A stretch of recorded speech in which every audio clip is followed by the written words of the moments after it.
Welcome to Mishra study Navgachhia. Mishra study Navgachhia में आपका स्वागत है। आज हम लोग कक्षा 10 हिंदी अमरकांत द्वारा रचित एक कहानी बहादुर को समझेंगे। तो ये कहानी आपको हम बताने जा रहे हैं, तो इसलिए आप वीडियो के अंत तक बने रहें ताकि आपको जो है पूरी कहानी समझ में आ जाए कि आखिर कहानी क्या है। तो बहुत ही इमोशनल कहानी है। तो चलिए स्टार्ट करते हैं। तो अमरकांत ने कहानी लिखा है बहादुर। तो ये शीर्षक हुआ बहादुर। तो कहानी कुछ इस तरह का है कि लेखक, पहले पात्र परिचय आप जान लीजिए कि इसमें कौन कौन सा पात्र है। तो इसमें देखिए पात्र तो काफ़ी ज़्यादा है, लेकिन कुल मिलाकर जो कहानी जो घूमती है वह एक लेखक हो गया, दूसरा एक नौकर है जिसका नाम बहादुर है, और उसकी पत्नी जिसका नाम कि निर्मला है, और उसके भाई अर्थात साले साहब, निर्मला का भाई, और उसके बाद उसके बच्चे जिनका नाम किशोर है, और उसकी कुछ बेटियां भी थी, और फिर जो है गांव समाज के कुछ लोग जहां पर अमरकांत गए थे शादी के लिए। तो ये कुछ इम्पॉर्टेंट पात्र है। तो बेसिकली इस कहानी में 3-4 पात्र महत्वपूर्ण है, जैसे कि अमरकांत हो गया, खुद लेखक ही हैं, और उनकी पत्नी निर्मला, और बहादुर जो कि इसका प्रमुख पात्र है, और उसके बाद उसके लेखक का एक बेटा था जिसका नाम था किशोर, और लेखक की पत्नी निर्मला। तो कुल मिलाकर कहानी आरंभ होता है कि निर्मला जो है लेखक की पत्नी है, और उनका यह ख्वाहिश है कि उसके घर में एक नौकर की ज़रूरत है, क्योंकि जहाँ पर ये लोग रह रहे थे निर्मला और लेखक, तो वहाँ पर सभी को नौकर था। तो वहाँ पर ये सोसाइटी में अक्सर हो जाता है क्या कि मान लीजिए सबके पास नौकर है, अगर आपके पास नहीं है तो लोग आपको थोड़ा तुच्छ नज़र से समझते हैं कि आप खुद ब खुद काम करते हैं। तो ठीक उसी प्रकार लेखक की पत्नी, चूँकि जितने भी लेखक के जितने भी परिचित गण थे वे सारे कोई ना कोई जॉब पर, ओहदे पर थे, इसलिए लेखक को भी जो है अपने घर से दूर कहीं बाहर नौकरी करना पड़ रहा था। और लेखक की पत्नी थी निर्मला। तो निर्मला का यह ख्वाहिश था कि उसको भी नौकर चाहिए, और गांव समाज में सबों के पास नौकर था, क्योंकि एक सोसाइटी वाला जगह जहां पर था तो वहां पर ये लोग रह रहे थे। तो हुआ यूं कि निर्मला जो है वह अपने पति लेखक के साथ, अमरकांत के साथ, एक लेटर आया कि जो है गांव में शादी है। तो गांव में खास करके लेखक की बहन की ही शादी थी, तो ये दोनों सब रवाना हुए वहाँ से।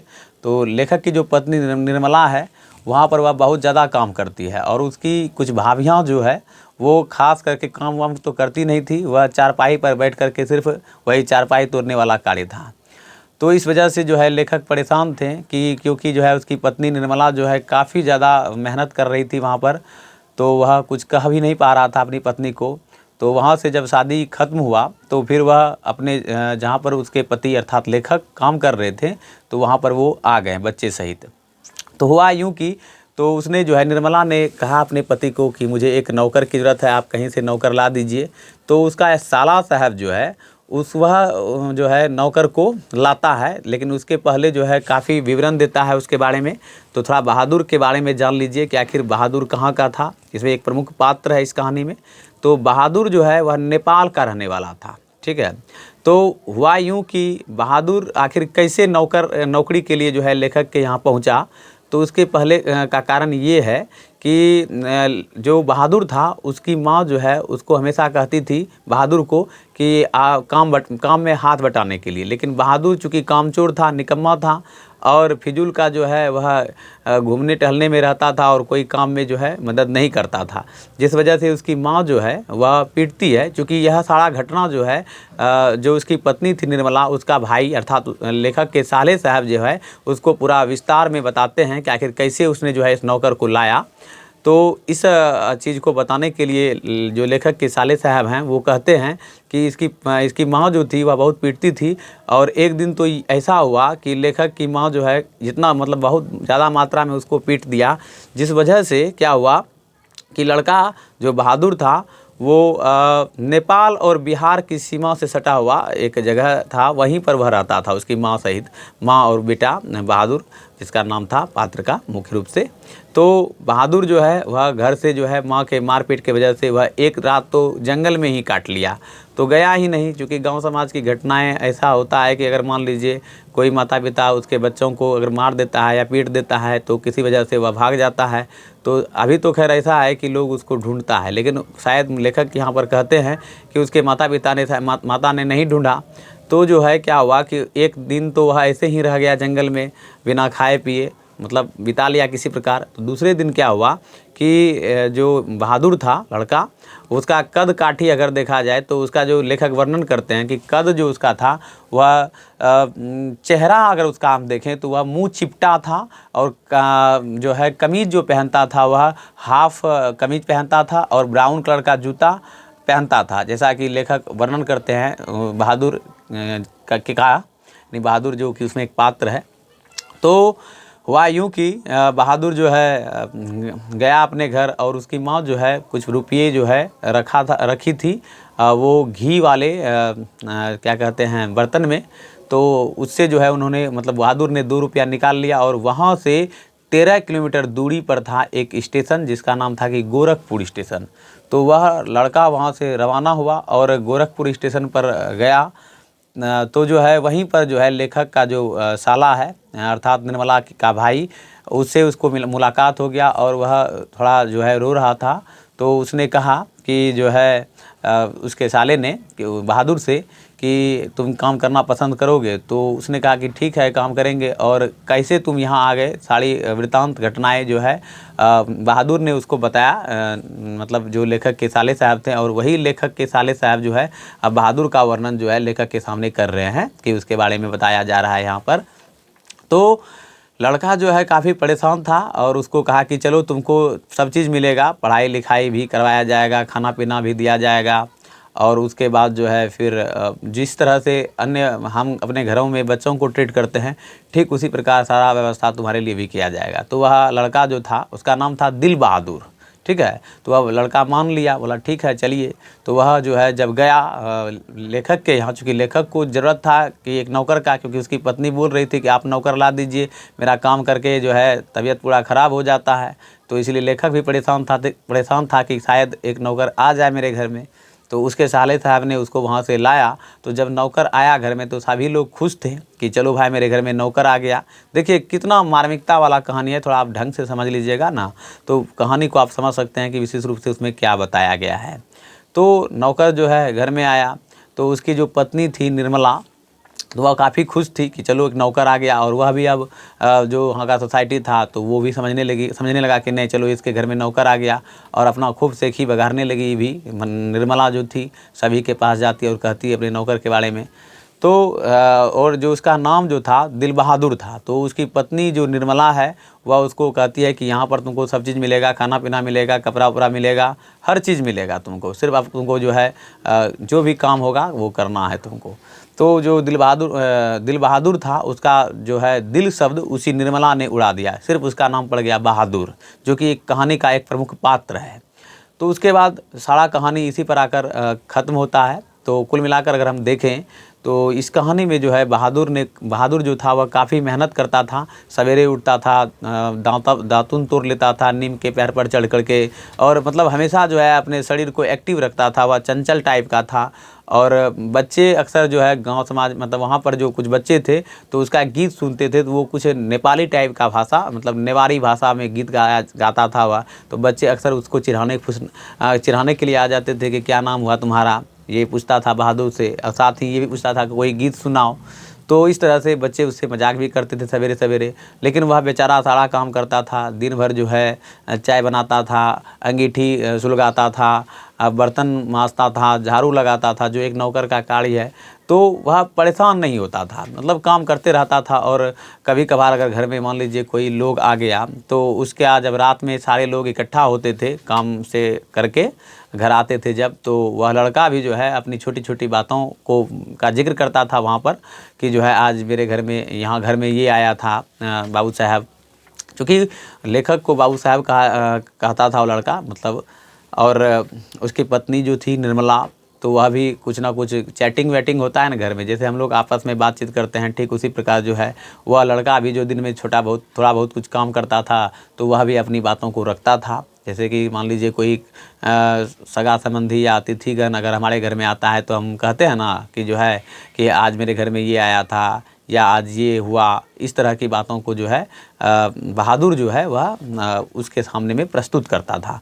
तो इस तरह से बहुत अच्छे समय मज़े से जो है दिन कटता था। उसके पास कुछ बच्चों की तरह जैसे बच्चे खेलते हैं, उसका उम्र मात्र में जो है 12 वर्ष था। एक बात आप जान लीजिए कि बहादुर का जो उम्र था वह 12 वर्ष का था। अब आप समझ सकते हैं कि 12 वर्ष का लड़का कैसा होता है, किस तरह से उसका स्वभाव हो सकता है। तो कुल मिलाकर बात यह है कि बहादुर जो है दिन भर काम करता था और रात में जब वह सोने के लिए जाता था तो उसको जो उसकी मालकिन थी अर्थात निर्मला, तो जो है उसको एक मचान टाइप का बनाकर बांस का दे दिया गया था और वह घर से जब भागा था तो खुद एक बिस्तर लेकर भागा था। ठीक है, तो बिस्तर को बिछा करके वह सोता था। और उसके बाद क्या हुआ कि जो बहादुर था तो वह सारा काम भी करता था घर का, तो इससे काफ़ी खुश था। तो जो निर्मला थी वह खुद खाना बनाती थी सिर्फ, और सारा काम तो बहादुर ही कर देता था, लेकिन निर्मला जो है खाना स्वयं बनाती थी, पतली पतली रोटी बनाती थी और बहादुर को भी वह खाने के लिए देती थी। तो बहादुर खुश था और रात में जो है जब भी वह सोने के लिए जाता था तो वह एक गीत गाता था, ऐसा गीत मानो जो हृदय को छूने वाला हो। तो लेखक भी कहता था कि चलो ठीक है, गीत गाता है तो कम से कम ये आनंददायक गीत है, तो वह भी सुनता था। और रात में सोने से पहले अपना आईना एक निकालता था पॉकेट से, तो वह आईना से देख लेता था अपना मुँह कि कैसा है, तो उसका अपना मुँह देख करके जो है वह खुश रहता था। कुछ इस तरह की अटपटी ही बातें जो है प्रस्तुत कहानी में वर्णन किया गया है लेखक अमरकांत के द्वारा। तो जो है उन्होंने मतलब जो है किस तरह से बड़े मज़े से दिन कट रहा था उसका क्या कहते हैं बहादुर का। लेकिन हुआ यूँ कि एक बार की बात है कि जो है उसका एक बेटा था जो कि जिसका नाम किशोर था। ठीक है, और वह अक्सर जो है स्कूल जाता था तो बहादुर से साइकिल भी साफ़ करवाता था, बूट भी साफ़ करवाता था, अर्थात जूता कमीज़ में इस्त्री करवाता था और कई तरह के जो काम थे सारा करता था। यानी कि किसी को पहले क्या होता था कि पहले लोग टाइम से उठ जाता था 6 बजे, लेकिन जब से नौकर आ गया तो उसको जो है अब उसका जो टाइम है वह बिगड़ गया। सोता था रात में जल्दी लेकिन उठता था लेट से, 8 बजे के आसपास उठता था और सारा काम जो है बहादुर से ही करवाता था कि चाहे वह चाय का बात हो, चाहे पानी का, नाश्ता, खाना पीना, हर चीज़ वही करता था। और लड़का जो है उसको कहा गया था मतलब लेखक की पत्नी के द्वारा कि तुमको इसका तनख्वाह भी मिलेगा। तो उसकी जो पत्नी है गांव समाज में जो महिलाएं सब है उसके सामने में बोलती थी कि आधा से तो ज़्यादा तनख्वाह जो है नौकर में ही खर्च हो जाता है, सिर्फ अपनी सेख ही बघाड़ता था। तो इस तरह से बड़े मज़े से दिन कट रहा था। तो हुआ यूँ कि एक बार की बात है जो क्या कहते हैं लेखक का जो पुत्र था जिसका नाम किशोर था, जैसा कि मैंने आपको बताया कि वो जो है उसको हमेशा पीटता रहता था, डांटता था, हर चीज़ करता था, लेकिन बेचारा फिर भी जो है सहता था बहादुर और बड़े ही हंसी से जो है सारा कार्य भी कर लेता था, हर चीज़ कर लेता था। निर्मला अगर बीमार पड़ती थी तो उसके लिए दवाई वगैरह सब भी लाकर वह झट से देता था और खुद कहता भी था बहादुर कि मैं सारा काम कर दूंगा आपके लिए। लेकिन लेखक की पत्नी जो निर्मला थी वह यह नहीं चाहते थे कि नहीं ठीक है मैं कर लूँगी काम। तो इस तरह की बातें जो है अक्सर वह अपने समाज में जाकर लोगों को कहती तो उससे उसका मान मर्यादा थोड़ा बढ़ जाता था। खास करके ऐसे महिलाओं में खास करके पाया जाता है कि महिला लोग जो है एक थाली भात पचा लेगी लेकिन एक ठो बात नहीं पचा पाती है। ये बात यूनिवर्सल ट्रूथ है, ये बात जान लीजिए आप। तो वह भी इसी तरह से निंदा शिकायत करते रहता था कि मेरे घर में ये वो जो होता है दिस दैट देना। तो इस तरह की बातें थी। तो बहादुर जो था जो कि नेपाल का रहने वाला था, तो वह उसको निर्मला कहती है कि मैं तुम्हारा जितना भी पेमेंट मतलब पैसा होगा, तनख्वाह होगा, मैं तुम्हारी माँ को भेज दूंगा। तो इस पर भी वह लड़का कुछ विशेष नहीं बोला बहादुर। तो हुआ यूँ कि एक दिन जो लड़का लेखक का लड़का जो किशोर था वह उसको एक दिन सुअर की औलाद कह दिया। किसको? बहादुर को। तो इस पर बहादुर को गुस्सा आ गया। तो उसने जो है लेखक के सामने में ये बातों को रखा कि देखिए बाबू साहब मुझे जो है ये कहा जा रहा है। तो लेखक सोचा कि नौकर चाकर के साथ अगर ऐसा कुछ हो रहा है तो कोई बात नहीं है, घर में होता ही है। तो इस तरह से वह बात को इग्नोर कर दिया। यहाँ पर लेखक की भी कुछ गलती है जिस वजह से शायद मतलब जो है कहानी में दुखांत चीज़ों को हम देखते हैं। तो हुआ उसके बाद क्या हुआ कि जो लेखक की पत्नी थी निर्मला वह बाहर जब गई किसी महिला के सामने में जब बैठी उठी सोसाइटी में, तो उन्होंने बताया सारी महिला कि तुम कहाँ काम करती हो, तुम लोग अपना खाना अपने से बना लो, लेकिन जो नौकर है उसको को स्वयं वह खाना बनाकर खाए। तो एक दिन यह हुआ यूँ कि निर्मला रात में खाना बनाकर खा ली और बाद में जो है नौकर को कहा कि तुम अपना खाना खुद बनाकर खाओ। तो नौकर चूँकि बहादुर जो था वह चूँकि खाना बनाकर निर्मला देती थी उसको खाने के लिए, तो बहादुर यही सोचता कि हमको खाना तो चूँकि मालकिन देती ही है तो हमको क्या जरूरी है बनाने का, लेकिन ऐसा उसने कह दिया एक दिन।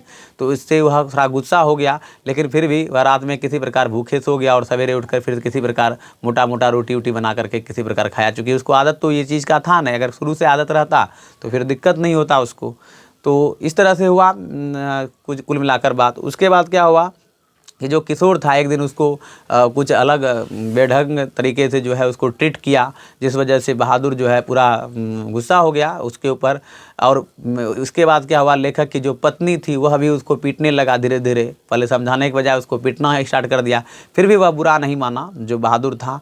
तो उसके बाद यूँ हुआ कि एक दिन क्या हुआ कि लेखक के यहाँ पर एक रिश्तेदार आया, और रिश्तेदार आया तो जो है वह क्या किया कि पाई मतलब चारपाई पर बैठी थी और वह जो है उसके शायद बटुए में 11 रुपये कुछ इस तरह के थे, तो शायद कहीं छोड़ छाड़ दी होगी बटुआ। तो जिस वजह से जो लेखक है वो मतलब जो रिश्तेदार आए थे तो उसने कहा लेखक को कि मैं कुछ पैसे लाई थी, रास्ते में गाड़ी घोड़ा नहीं मिलने की वजह से बच्चों के लिए मैं कुछ खरीद नहीं पाई, और अभी उसका संजोग बस कहीं बटुआ गिर गया या क्या हुआ ये पूरा क्लियर नहीं बताया गया है स्टोरी में। लेकिन वह कहता है कि आप देखिए, तो वह चारों ओर ढूंढ रहा था। तो लेखक पूछा क्या बात है, तो तमाम तरह की बातें जो है उस रिश्तेदार ने बताया कि ये बात था कि मेरे पास 11 रुपये थे बटुए में, और मैं जो हूँ मैं जो था वो कुछ मिठाई उठाई लाने के बारे में सोच रही थी, लेकिन गाड़ी घोड़ा नहीं मिलने की वजह से मैं नहीं ले पाई। और अभी देखिए हो गया। सबसे बड़ी बात तो यह है कि अगर मेरा बटुआ नहीं मिलेगा, अर्थात जो पैसे उसमें रखे थे, तो मैं कैसे जाऊंगी, रिक्शा भाड़ा कैसे होगा। तो ये तरह की बातें हुआ। तो उससे क्या हुआ कि अब बहादुर भी वहीं पर, चूँकि कुछ देर पहले बहादुर वहाँ पर खड़ा था, तो जो है वो महिला जो रिश्तेदार था तो उसको लगा कि शायद यह बहादुर ही लिया होगा, और लेखक से पूछा कि कौन है, तो बोला ये नौकर है। तो उसको तो और शक हो गया कि यही नौकर ही लिया होगा। उसके बाद क्या हुआ कि जो लेखक थे उसने पूछा बहादुर से कि तुमने लिया है ये चीज़, तो बहादुर ने कहा कि नहीं बाबू साहब मैंने ये नहीं लिया है। तो चूँकि वह लड़का ईमानदार था, लेखक ऐसा बताते हैं कि कुछ गाँव घर में कुछ गिर जाता था, अगर 2 आना 4 आना गिर जाता था तो वो भी उठा करके वह निर्मला को दे देता था। तो इससे लेखक समझते थे कि वो ईमानदार लड़का है। लेकिन जब चूँकि रिश्तेदार ने जब उस पर आरोप लगाया कि नौकर का तो जात ही ऐसा होता है, वो लोग जो है ऐसा ही करेगा, आप उस पर विश्वास मत कीजिए, तो लेखक को भी थोड़ा संदेह होने लगा कि हो सकता है कि ऐसा ही हुआ होगा। तो उसके बाद क्या हुआ कि बाद में जो है बहादुर जो है उस चीज़ को इग्नोर कर रहा था, क्योंकि उसने तो लिया नहीं था वास्तव में। तो बाद में उसको पुलिस से मतलब जो है ले जाने का मतलब कार्य कर रही थी। उसका जो रिश्तेदार था वह कह रहा था कि चलो तुमको पुलिस में दे देते हैं, तो उसको चाहे ताकि वह सच बोल दे बहादुर, लेकिन वह बार बार उसको लेकर जाती, उसको 2-4 बोलती उसके मतलब रिश्तेदार उसके, लेकिन उस पर बहादुर का कोई एहसास नहीं हुआ। तो उसके बाद क्या हुआ कि लेखक जो है डांट डपट करके उसको कहता है कि तुम ही लिया है, तुम ही यह काम कर सकते हो, जिससे बहादुर बार बार कह रहा था कि बाबू साहब मैंने ये नहीं लिया है। तो लेखक ने उसको 2-4 तमाचा जड़ दिया कस करके। अब बेचारा जो है उसको गुस्सा आ गया कि अब तो हमको सब पीटने लगा। उसकी माँ भी, लेखक की पत्नी अर्थात किशोर के माँ भी पीटती थी और किशोर भी पीटता था, और उसके बाद जो है लेखक भी अब पीटने लगा। तो बेचारे को बड़ा सदमा लगा, दुख लगा। तो हुआ यूँ कि फिर भी किसी प्रकार वह काम कर रहा था। एक दिन की बात क्या है कि जो है शायद सिल बट्टा जिसको कहते हैं, इसमें मसाला पिसा जाता है, तो वो शायद कहीं वो लेकर जा रहा था रखने के लिए, और अचानक से गिरकर टूट गया। तो उसको अब अंदर से पूरा डर लगने लगा कि अगर मान लिया जाए, अगर ये सब खबर पता चल जाएगा हमारी मालकिन को अर्थात निर्मला को, तो वह और ज़्यादा पीटेगी, क्योंकि पहले से भी पीटते आ रहा है छोटा छोटा, क्योंकि वह अब लापरवाह हो गया था काम में, क्योंकि उसका माइंड काम नहीं कर रहा था, क्योंकि हर एक छोटे छोटे काम पर उसको पिटाई लग जाता था। खास करके जो है उसको गाली भी दिया जाता था लेखक की पत्नी निर्मला के द्वारा और उसके जो बेटे किशोर थे उसके द्वारा, जिस वजह से बेचारा बहादुर काफ़ी परेशान था। तो इससे जो है उसके मन में ये संकोच हुआ कि कहीं ऐसा होगा तो दिक्कत है। तो बहादुर ने क्या किया, ना तो कमीज लिया, ना तो बिस्तर लिया, ना तो जूता लिया, कुछ भी नहीं लिया और घर से वहाँ से भाग गया। लेकिन हुआ अब क्या हुआ कि और रात में जब लेखक चूँकि काम पर जाते थे, चूँकि ओहदे पर थे, एक पद पर थे, तो बाहर से जब आया तो निर्मला चारपाई पर मुंह फुलाए बैठी थी। किशोर भी सोच रहा था कि कहाँ गया, चूँकि कितना शानदार वह नौकर था जो कि सारा काम जो है हंसते हंसते करता था। तो उसके बाद हुआ यूँ कि जो है लेखक की पत्नी मुस्कुरा रही थी चारपाई पर बैठ कर कि जो है मतलब जो है नौकर उसका भाग गया, मतलब रो रही थी वह, इस तरह से कहने का मेरा सेंस था। तो उसके बाद जो है फिर किशोर भी सोचा कि कहाँ गया, तो वह पूरा तरह से ढूंढा, कहाँ है नहीं है पता लगाया उसके बारे में, लेकिन चूँकि बहादुर भाग गया था और तनख्वाह भी जो है नहीं मिला उसको। तो समझ सकते हैं कि ये कहानी में किस तरह से एक नौकर का दर्द है और कैसे जो है लोग ट्रीट करता है किसी ऐसे अपरिचित व्यक्ति से जो कि ऐसा नहीं करना चाहिए। तो लेखक प्रस्तुत कहानी के माध्यम से इन्हीं चीज़ों से रूबरू करवाते हैं कि यदि आप किसी व्यक्ति को अपने पास रखते हैं तो उसको एक समान भाव से देखिए और समान तरीके से जो है उसको किसी भी कार्य के लिए कहिए, ताकि जो है उसमें मतभेद ना हो, उसके अंदर कोई डर पैदा ना हो। और ये देखिए कहानी में चूँकि बहादुर जो है वह अगर उसके अंदर ये डर पैदा नहीं होता कि जो है हमको लेखक या उसकी पत्नी क्या कहेगी, बाद में इस तरह की बातें सामने आई कि लेखक की पत्नी बोली कि हम उसको पीटते थोड़े, मारते थोड़े। लेकिन एक जो मतलब 12 वर्ष का जो अवस्था था बहादुर का, तो उसका माइंड जो है इतना मतलब विकसित नहीं हो पाया था, लेकिन जितना भी विकसित हुआ था वह समझ गया था कि जो है हमारे साथ इस तरह का बुरा बर्ताव किया जा रहा है, तो हो ना हो कहीं ना कहीं हमको अब आगे और ज़्यादा बुरा बर्ताव सहना पड़े, इस वजह से शायद वह भाग गया था। तो प्रस्तुत कहानी में लेखक ने इन्हीं चीज़ों का वर्णन किया है कि यदि आपके पास कोई व्यक्ति रहता है या यदि आप नौकर रखते हैं तो आप उसके साथ बुरा बर्ताव नहीं कीजिए और जो है सही तरीके से ट्रीट कीजिए उसको, ताकि जो सामाजिक भेदभाव ना हो। और भी कई तरह की चीज़ों को इन्होंने प्रस्तुत कहानी के माध्यम से वर्णित किया है। जो मूल तथ्य था मैंने इस कहानी में आपको बताया, कुछ पात्रों का नाम बताया, कुछ जगहों का नाम बताया और भी कई सारी चीज़ों के बारे में मैंने एक दूसरे को लिंक करते हुए बताने का प्रयास किया। यदि वीडियो पसंद आए तो लाइक शेयर अवश्य कर दीजिए। आज के लिए इतना ही।